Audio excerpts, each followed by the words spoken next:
I wasn't searching for I anything. can't The believe truth this. found me first. People assume cheating is always discovered through suspicion.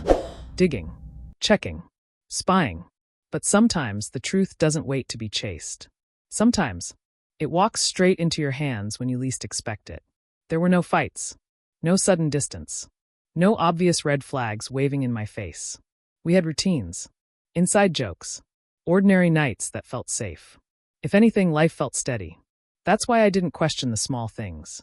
The late replies, the occasional phone turned face down, the quiet smiles at messages I never saw. Nothing dramatic enough to accuse, nothing concrete enough to doubt. So I didn't. I trusted what we had. It was a normal evening. I was scrolling through my phone, half listening to the TV, not paying attention to anything in particular. Then my screen lit up. Not my phone, his tablet, a device I rarely used. A notification preview appeared for just a second before fading. Long enough to read the first line. A name I didn't recognize. A message that didn't belong in our life. My heart skipped, not in panic but confusion. I told myself it was nothing. A group chat. Spam. A mistake.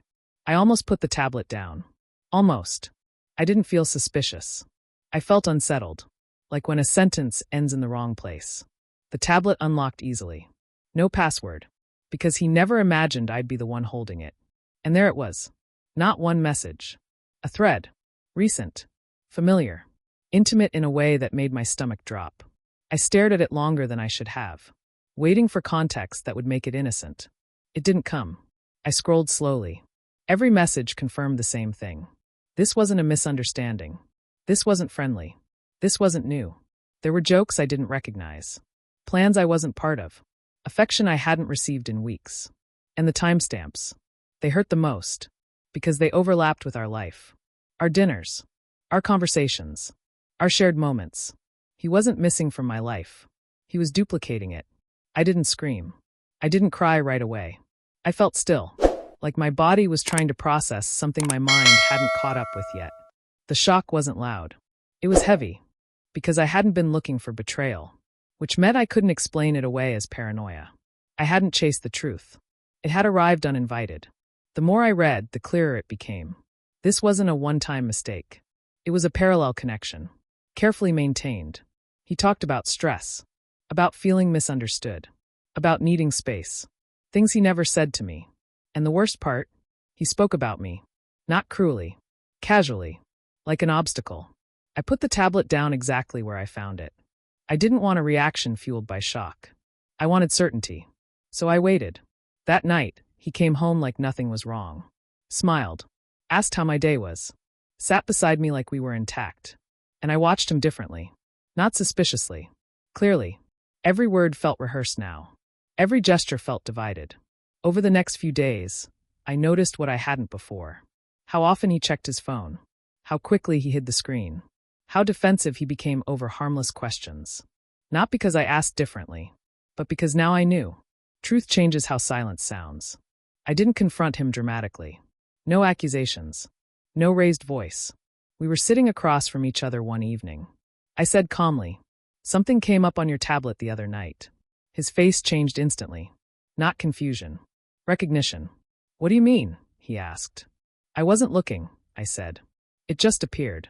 He swallowed. He tried. "That's nothing. You're misreading it. It's not what it looks like." But his voice lacked confidence. Because lies depend on surprise. And he was surprised. I told him what I saw. Not angrily. Accurately. Dates. Messages. Moments. Each one landed heavier than the last. "How long?" I asked. He hesitated. "That long?" I repeated. "Months," he admitted. Months. Of shared mornings. Of future plans. Of trust he accepted without question. I nodded slowly. Not because I understood. Because I accepted that there was nothing left to explain. I didn't argue. I didn't demand reasons. Cheating discovered by accident doesn't leave room for debate. There was no narrative to fight over. No suspicion to dismiss. Just evidence. And a choice. I chose clarity. The hardest part wasn't the betrayal. It was realizing how easily I could have stayed unaware. How comfortable the lie was. How complete the illusion seemed, until it wasn't. I didn't lose him that night. I lost the version of reality I thought we shared.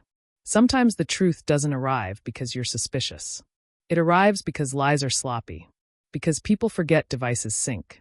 Notifications appear, screens light up, and when the truth finds you without effort, it means it was never meant to stay hidden. I wasn't searching for anything, but once the truth showed itself, I didn't look away.